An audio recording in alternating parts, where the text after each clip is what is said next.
Bonjour mes amis et soyez les bienvenus sur notre chaîne. S'il vous plaît, aimez, partagez et surtout abonnez-vous.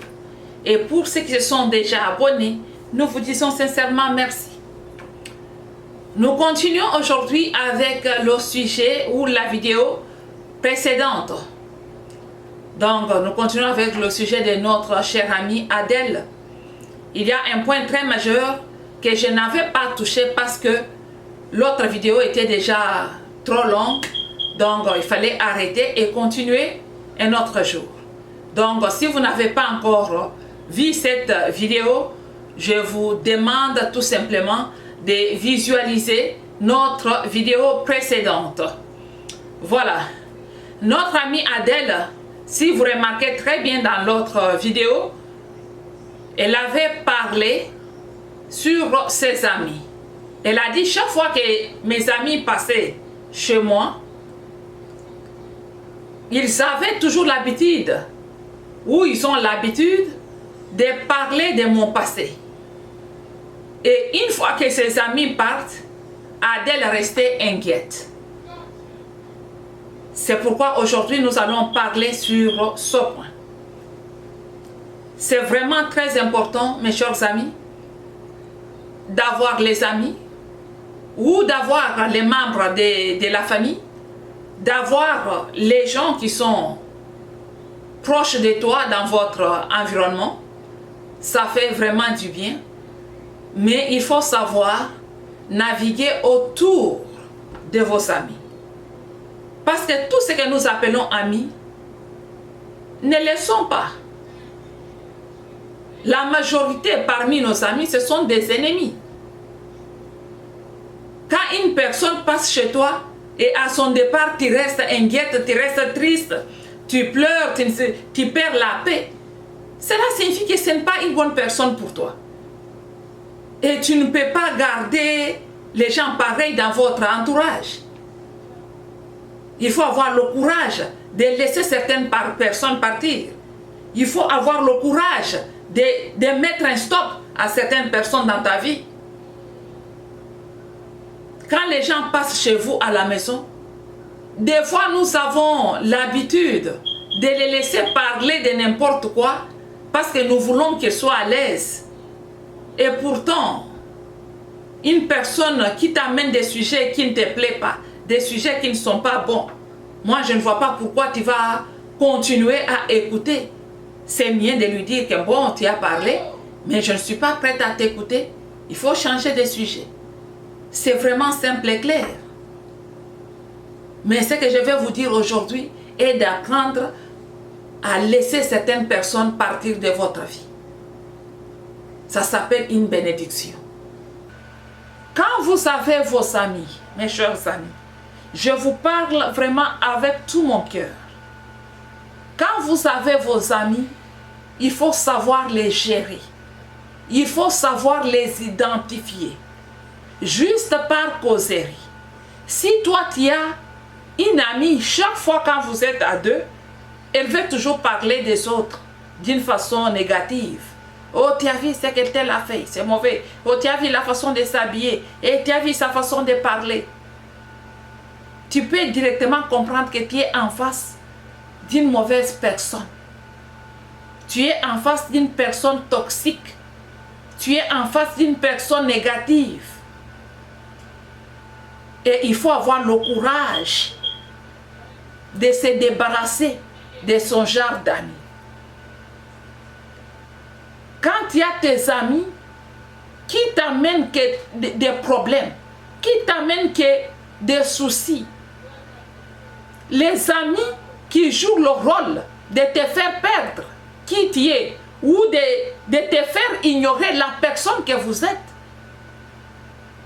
ça ne s'appelle pas les amis, ça s'appelle des ennemis.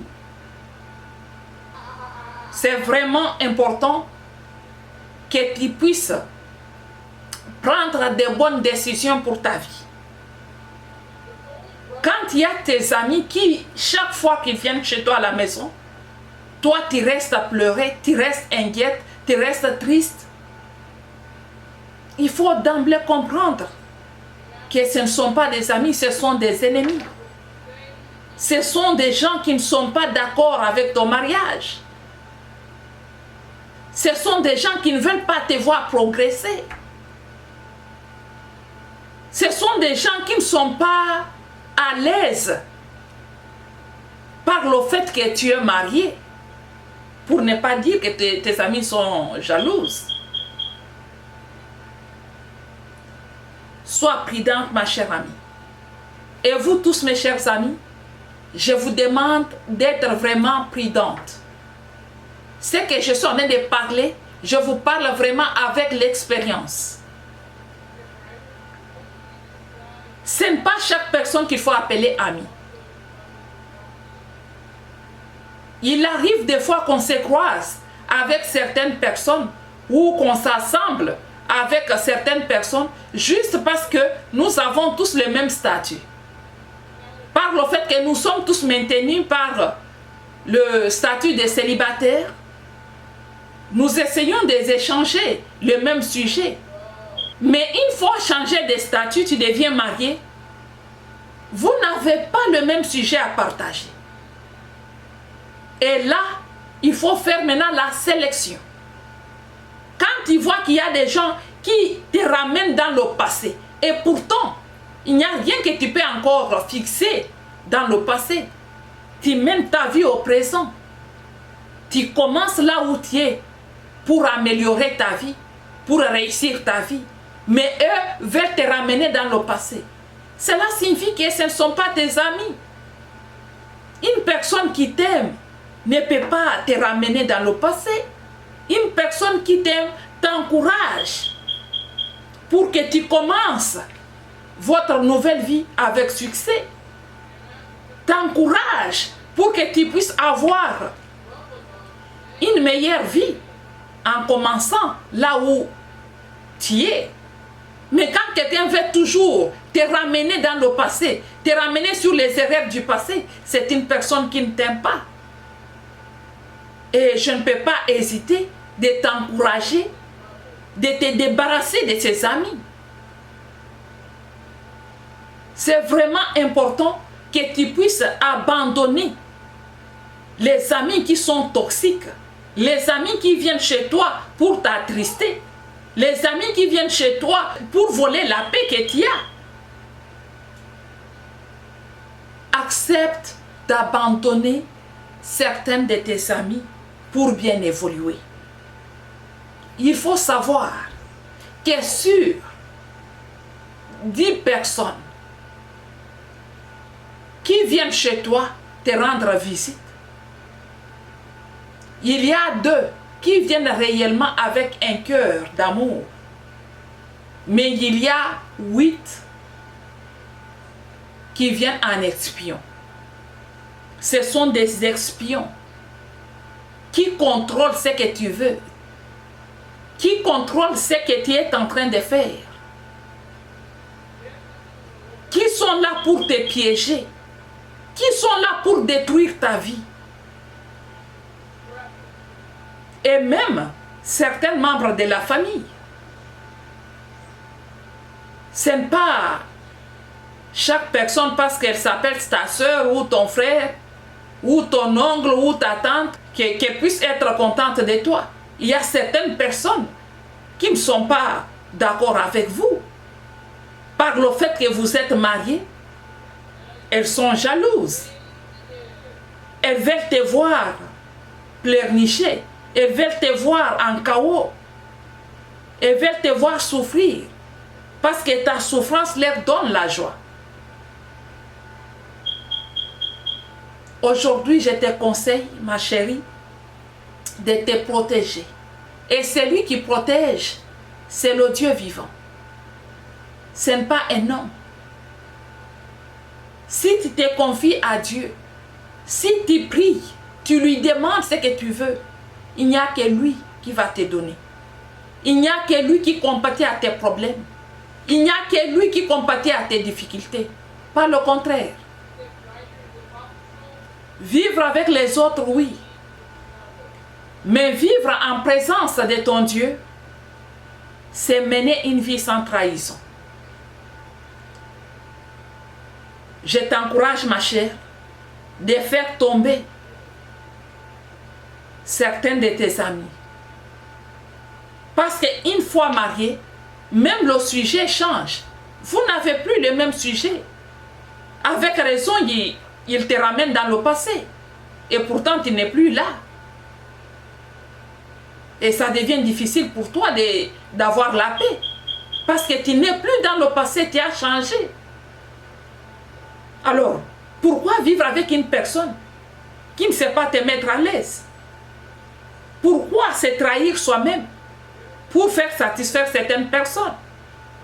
Je sais que c'est compliqué pour certaines personnes de se débarrasser de leurs propres amis. Parce qu'ils disent toujours que non, si je me débarrasse de mes amis, les gens vont dire que je suis une mauvaise personne. Les gens vont dire que je suis orgueilleuse parce que je viens de me marier. Les gens vont dire que je suis méchante. Ma chérie, pour ta paix, on s'en fout de ce que les gens peuvent dire sur toi. Je te demande de tamiser, de faire le tamisage. Les amis là qui sont mauvaises, il faut les abandonner. Et ça s'appelle être gentil et responsable.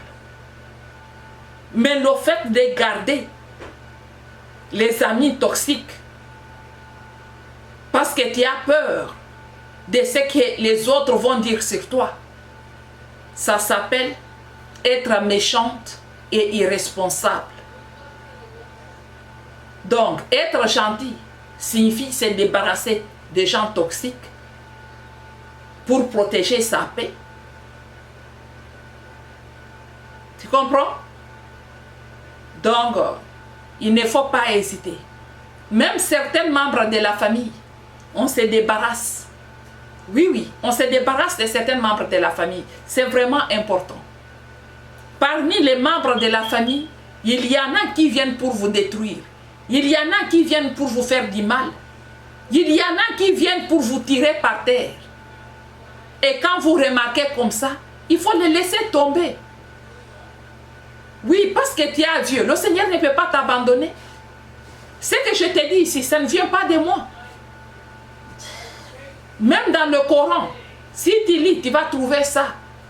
Et même dans la Bible, si vous prenez Matthieu 10, je pense verset 34 à 38 comme ça, vous allez comprendre ce que je suis en train de vous parler maintenant. Il faut savoir se débarrasser des mauvaises personnes pour bien avancer. Maintenant là que tu es marié, vous n'avez plus le même sujet avec tes amis qui sont célibataires. Et il faut faire la sélection. Parce que parmi les amis célibataires, il y a des meilleurs amis. Il y a des amis qui comprennent que maintenant tu es marié. Il y a des amis qui s'adaptent maintenant à votre statut. Et après avoir sélectionné, il faut toujours rester prudent. Parce qu'il y a certaines personnes, par le fait que toi tu es marié, elles ne sont pas mariées. Une fois que vous parlez de quelque chose, ça sera toujours que non, tu as vu, elle a parlé ça parce qu'elle est mariée. Oh, elle a dit ça, peut-être elle parlait de moi indirectement. Et ça ne te donnera pas la paix. C'est pourquoi il faut être vraiment prudent. Il faut être prudent. Je ne te dis pas que quand tu es marié, il faut aller chercher les amis qui sont mariés. Non, c'est la même chose. Même les amis qui sont mariés là, il faut sélectionner. Ce n'est pas parce qu'elle est mariée qu'elle est d'accord avec toi. Ce n'est pas parce qu'elle est mariée qu'elle aime te voir toi aussi marié. Peut-être que son mari n'est pas aussi pimpant comme ton mari. Peut-être que son mari n'est pas aussi outillé comme ton mari. Et ça peut amener de la jalousie. Et pour éviter qu'il y ait de la jalousie dans ton foyer, qu'il y ait les gens qui te jalousent à tout moment, moi je te conseille d'avoir des amis, mais à distance. C'est-à-dire, vous vous appelez, ce sont tes camarades, bonjour, comment allez-vous? Mais toi, tu es chez toi. et est aussi chez eux. Et même s'il faut se croiser, peut-être une seule fois parce qu'il y a l'événement quelque part. Aujourd'hui, nous sommes passés vous saluer juste en passant et puis vous partez. Mais si vous cherchez les amis intimes, les amis avec qui discuter sur les sujets importants de ta vie, là, je te conseille de beaucoup prier et d'avoir assez de maturité pour pouvoir choisir la personne à qui partager ses problèmes, avec qui discuter de ses difficultés. Parce que nous avons remarqué même des femmes mariées qui volent les maris des autres. Nous avons remarqué les femmes mariées, mais qui découchent avec les maris des autres. Et c'est pour ça que je te demande humblement de te protéger, de te faire confiance, de t'écouter. C'est ce qui est très important. C'est le moment que tu dois dire à ton âme que mon âme, tu es à l'endroit de ta mission. C'est le moment qu'il faut être en communication envers soi-même pour écouter ce que tu dois réellement faire et ce que tu ne dois pas faire. Le mariage là que tu as, c'est ton mariage à toi, madame. Tu as tout le pouvoir de faire avancer ta relation. Tu as tout le pouvoir de protéger ta relation de mariage. C'est pour cette raison que je te demande de se débarrasser de certains de tes amis qui sont toxiques. Et même les amis là que tu gardes dans ton environnement, les amis là que tu penses qu'elles sont bien, ne sont pas toxiques, il faut toujours jauger. Il faut toujours jauger. Il ne faut pas être une personne naïve. Il y a beaucoup de nos sœurs qui ont déjà perdu leur vie à cause de leurs propres amis. Même à cause de certains membres de la famille. C'est pourquoi je te demande de marcher main dans la main avec ton mari, de considérer ton mari comme ton confident, de considérer ton mari comme ton meilleur ami, de considérer ton mari comme ton Dieu, et que ton mari aussi puisse faire la même chose. Et quand vous allez le faire, je t'assure, vous allez traverser ce chemin qui est trop long, ce chemin de mariage. C'est un chemin aussi compliqué. Des fois, vous vous retrouvez comme si vous êtes suspendu sur l'océan. Des fois, vous vous retrouvez comme si vous êtes suspendu sur l'air. Mais l'importance est de tenir bien le volant et de contrôler ces 4 pneus de la voiture pour que la voiture ne puisse pas tomber. Et les pneus de la voiture que je t'avais donné, c'était les 4 clés dans l'autre vidéo. Je pense que nous sommes à la fin de notre vidéo. Que le Dieu Tout-Puissant te bénisse et te protège. Et félicitations pour ton mariage. Je t'aime. Ciao.